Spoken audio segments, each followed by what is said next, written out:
All right. So, Congresswoman Pressley, thank you so much for joining Those Who Give a Damn podcast today. I am extremely excited to have you. The last time you and I were together, we were talking about voting rights and, protecting the vote and voter suppression. And since then, we've went through an election. And we see the return of Donald Trump into the White House. Um, I want you to walk my viewers through the immediate effects of Donald Trump returning to the White House and what it means for the most vulnerable in our community. Well, it's good to be in virtual community with you, and I so appreciate the community that you're building online. There is a ecosystem, a massive ecosystem with a lot of money behind it, that pushes a lot of mis and disinformation. So it's so important that we have platforms and vehicles that want to inform and empower the people. And I'm grateful that you give a damn. And I'm grateful that out of all the places that they could have been and where they could have tuned in, that they give a damn. And I need you to, because the hurt and harm of this second Trump occupancy, I don't call him the president, not because I don't respect the office of the presidency, but because I do not believe he moves with any of the comportment or character that is befitting a president. So he is simply an occupant to me.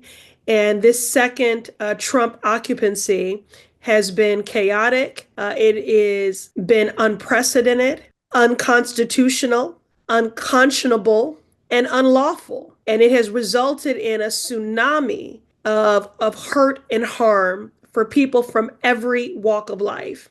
So these are chaotic times. These are perilous times.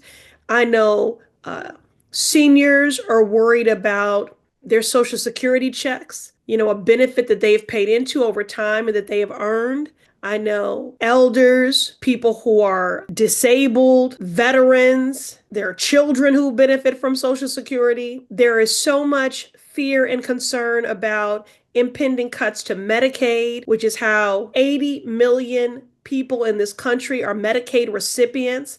And that is the only way that they can receive health care. That is especially true in urban and rural communities. People are living with so much fear and uncertainty with imminent cuts to SNAP. All of this is being done in the name of so-called efficiency, but I don't know what is efficient about making people hungrier, poorer, or sicker. And then finally, I can't leave out of the equation the impact of these massive unlawful federal firings, essential federal workers, and the Trump tariffs. Those two things have everyday people not only nervous, but also directly impacted. The Trump administration has said, if you want to have questions or you need help from Social Security, you need to go to the office in person. Can no longer do those things over the phone. And that is putting the burden on everyday people. And when you've done massive firings, you're not able to meet with someone to get the help that you need. And this has happened at the VA. This has happened with Social Security, Department of Education, Health and Human Services, and I could go on. Now, look, I'm a taxpayer too. I want government to work efficiently. I want government to work better. With government, of course, there is a level of bureaucracy, and with that bureaucracy, there can be inefficiencies. But the way that you assess that is with a scalpel.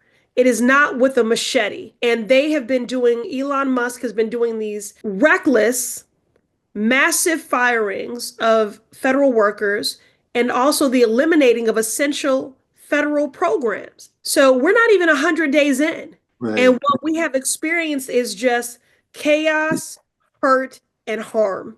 And Congresswoman Presley, for people who are listening today, I want to really go into what the Medicaid cuts will do. I recently was having a conversation with Congressman Thompson on here, and he talked about how the cuts to Medicaid, that some hospitals in his rural districts, clinics, etc., they will be forced to close. And so many people, they are not seeing it hit them right now. but I want you to do a clarion call to people of what is going to happen when these cuts make it to their communities. Well, people are going to get sicker. People will die. I'm not being dramatic. I mean, people will be kicked out of nursing homes. I mean, it will have a devastating impact. And look, let me just say this.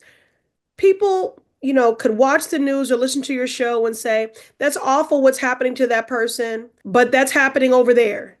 That's not going to come my way. When the Republicans want to slash $1.5 trillion, when they want to slash $230 billion from the agriculture budget, there's no way that doesn't impact SNAP. There's no way hungry babies, elders, and, babies, families, and elders are not going to go hungry.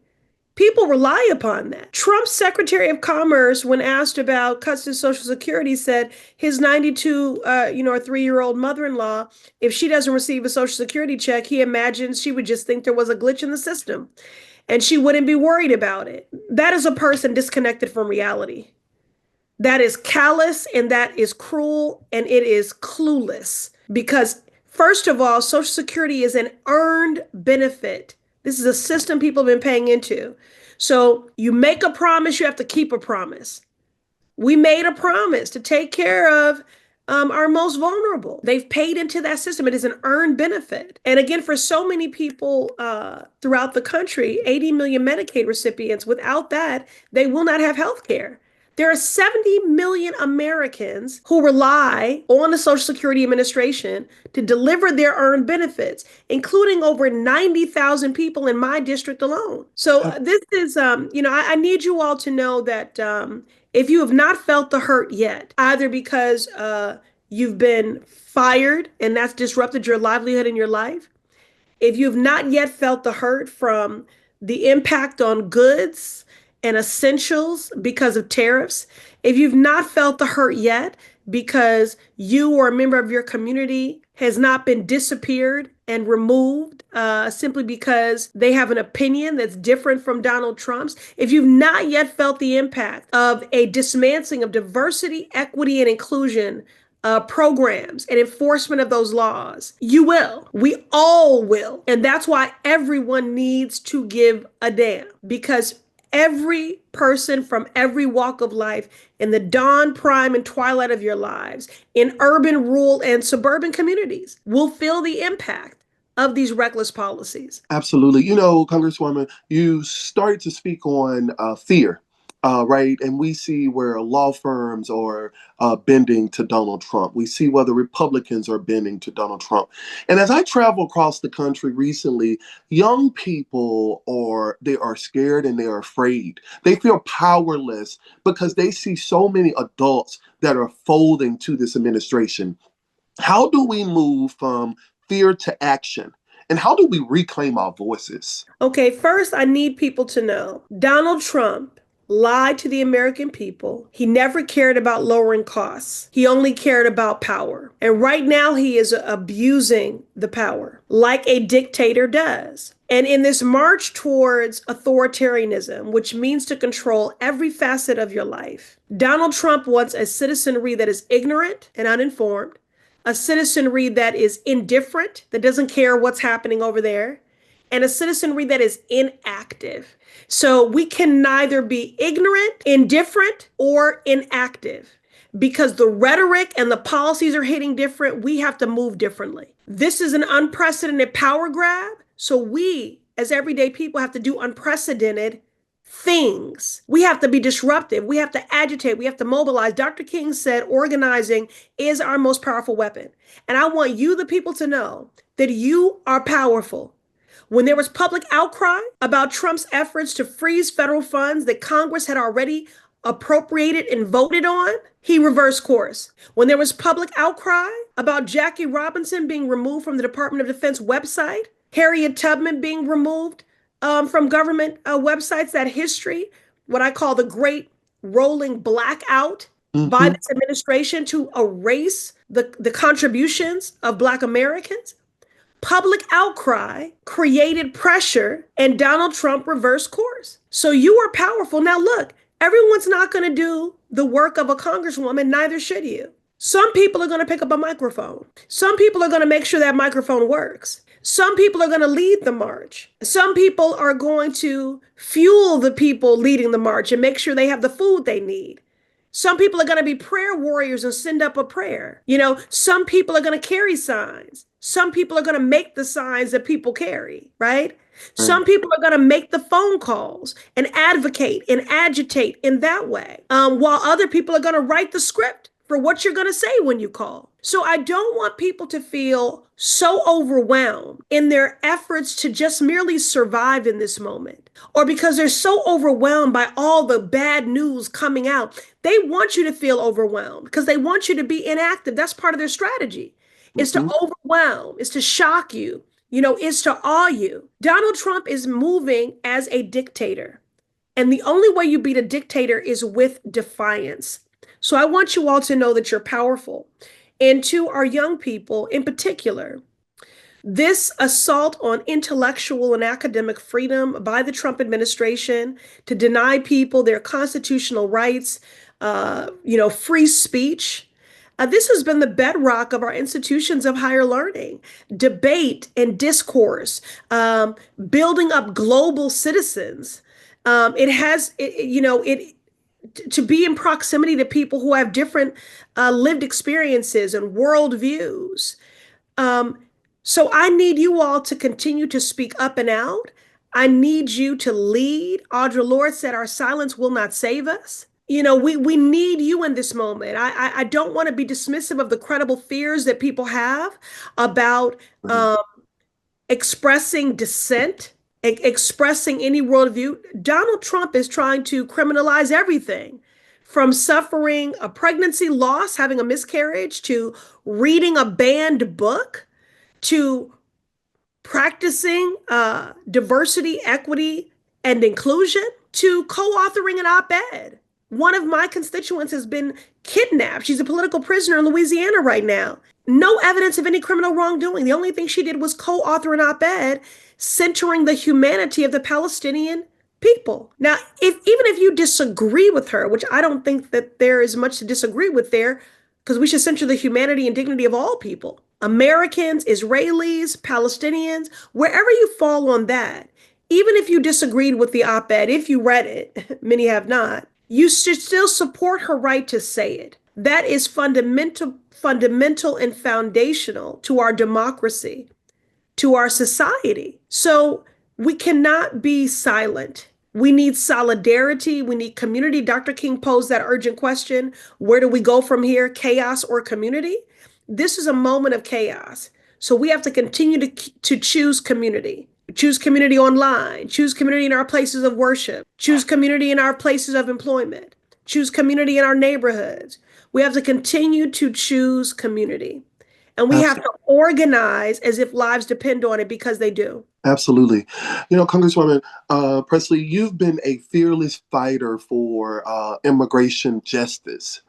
What concerns you most about Trump's anti-immigration agenda? Well, the cruelty of it.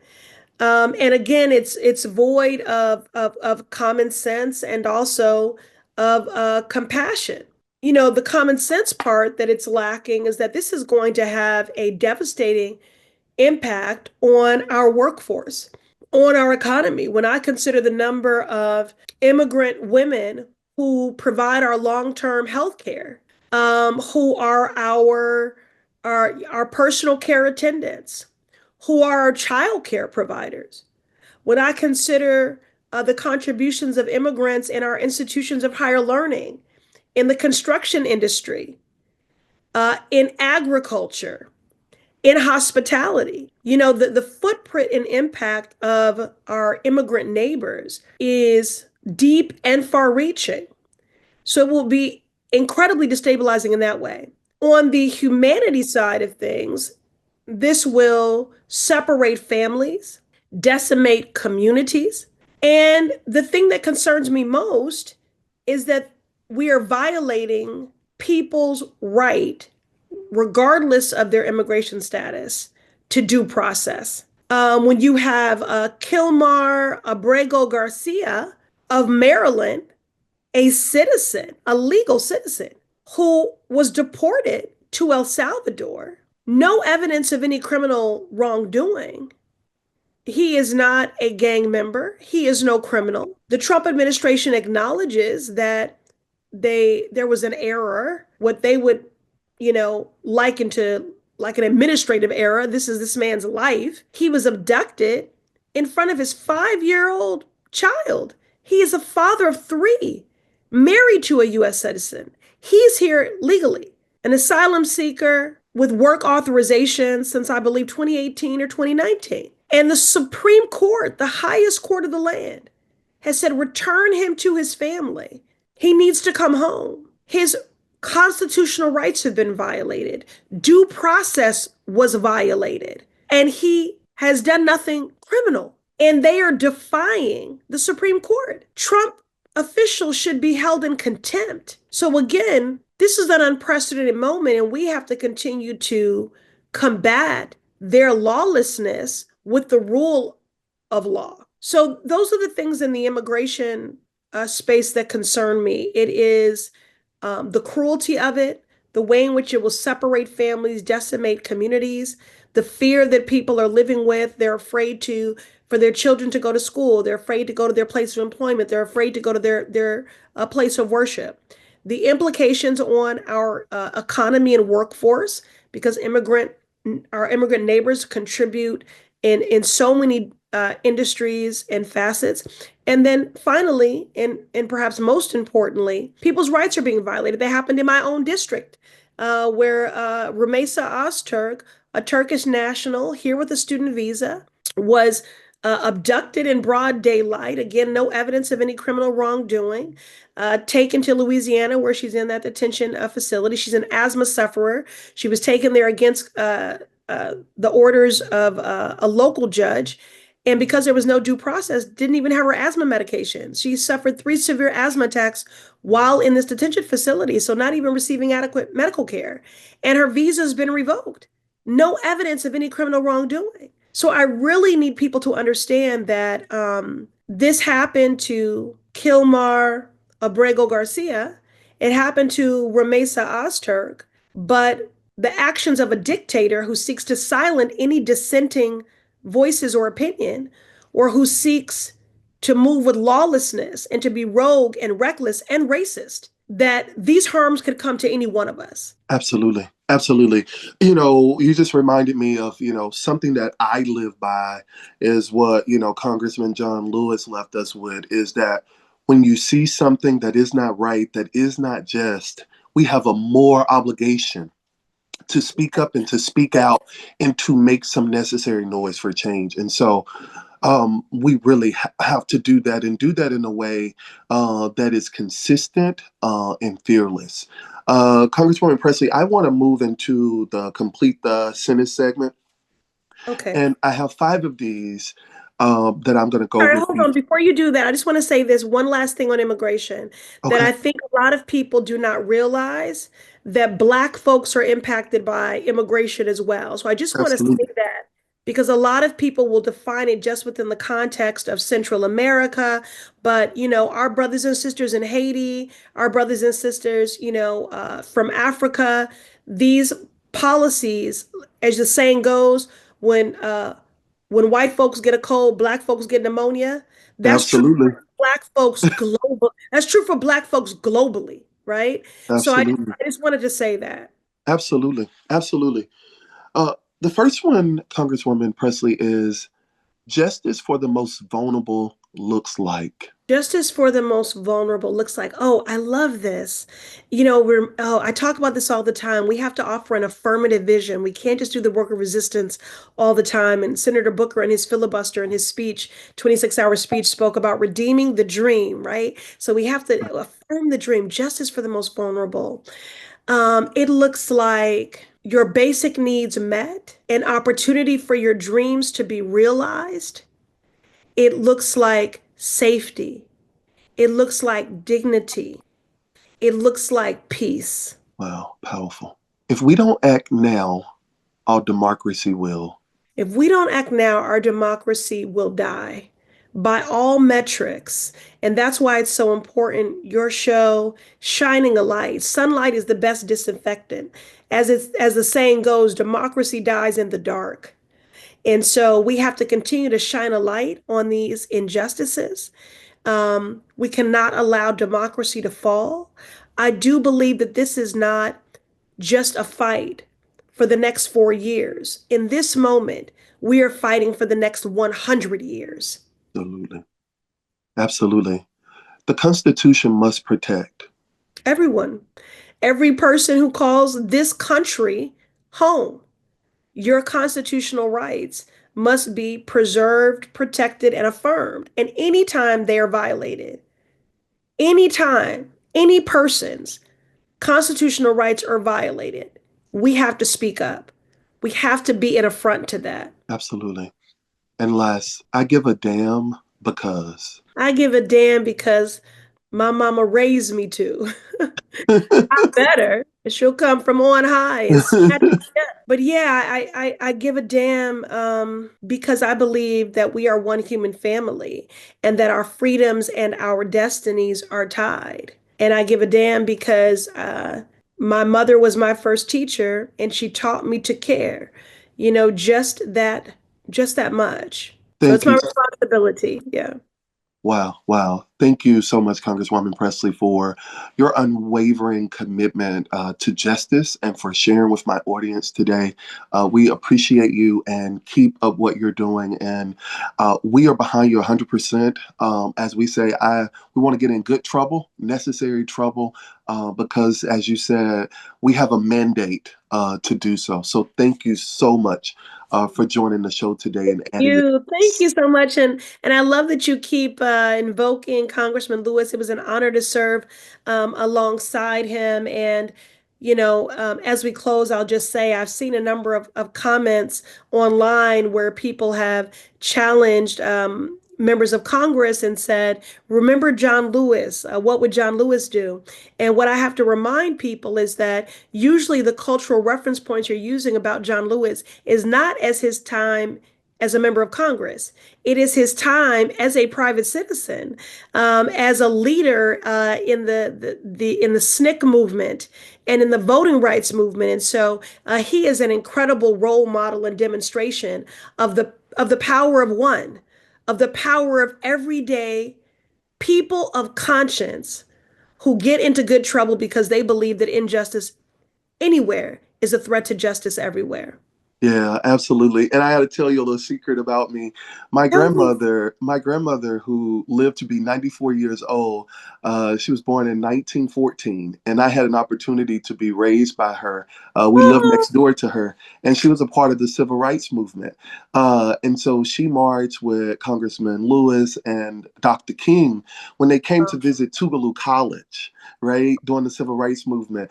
And so my grandmother was one of the foot soldiers, and she wow. was friends with Medgar Evers. And so I'm Oh my originally from, gosh. yes, so I'm originally from Fayette, Mississippi, the hometown of Charles Evers, Medgar Evers' brother, right? And so my grandmother, I come from a lineage of the civil rights movement there in Mississippi. And so when I'm I should invoking ask John you Lewis, those three questions. when I'm invoking John Lewis, it's because my grandmother used to sit me down and talk to me about the movement and to really educate me about what they went through, right? And back then we had encyclopedias, right? We didn't have the internet. And so I learned a lot from my grandmother. And so to your point, that's one of the reasons why I'm in the movement of making sure that people understand their rights and to get involved. And my grandmother used to always say that, to your point earlier, some people would be afraid, so they would fix the food before they would go march. Some people would hold prayer meetings, and some would, drive the bus, and some would donate. But everybody had their place in the movement, and so I am really attached to, making sure that I get in good trouble because from an early age, my grandmother taught me about the civil rights movement, which she was a part of in Mississippi. Okay, so what would the kids say? They would say, "You get it honest. You get it honest. That is your ancestral mandate." And Uh-huh. I'm so grateful that you had a grandmother who prayed for you and who modeled for you the work of justice seeking and poured into you and told you those lessons. As you were talking, I was hearing that old song, Grandma's Hands, you know, in my head as you were talking about her. What's your grandmother's name? Mary Malone. Mary Malone. Yep. Mary Malone. Yeah. Okay. Yeah. All It's right. funny. It's funny, Anna, when I'm speaking, and I recently gave a commencement speech last year. And when I got up, I was telling my husband, Adrian, I said, I felt the spirit of my grandmother. And that was one of the best speeches I had given in my life. Like I felt her Said you, spirit. oh, you I felt it. felt it. Okay. Yeah, I felt the You said spirit of you my failed. I said, no, no way. Okay. no, I Oh, felt the wow. spirit of my grandmother, and it was just amazing. And she taught me to public speak, right? And so that was one of the biggest speeches of my career at that time. And I was like, oh my God, Wait, what her is the speech presence. so I can look it up? I'm I gonna don't send want it to to, you. It was a commencement speech here at HD Wilson High School here in DC. okay, please Yeah, share that I'm gonna with me. send it to you. I'm gonna I send would it to you. love to, I would love to see it. You know, I love the thing that I read the most is the two things I read the most are poetry and speeches. I have so many books that are collections of speeches because I love language. I love the written word. Both of my parents are writers. And so I would definitely love to see that. I'm Yeah. sure there's a lot of wisdom and inspiration that I'll be able to glean from it. Absolutely, absolutely. It's been so good to spend time with you today. I know it's been too long. I enjoyed our time together when I was in Massachusetts, and thank you so much for just I'm upset. always being there for me. You said you would, and you have definitely been that. So I appreciate that, Congresswoman. No, I'm so glad we could get this time. I thank you for your patience. And when you send me the link to your commencement speech at the high school, make sure you tell me where I can get that sweatshirt too. Okay. Okay. Black excellence, All right? right. All Thank you right. so much. Have a good rest of the week and enjoy your time back home in the district. Thank you. And give your beloved my regards, okay? I will. All right. Take All good right. care. All right.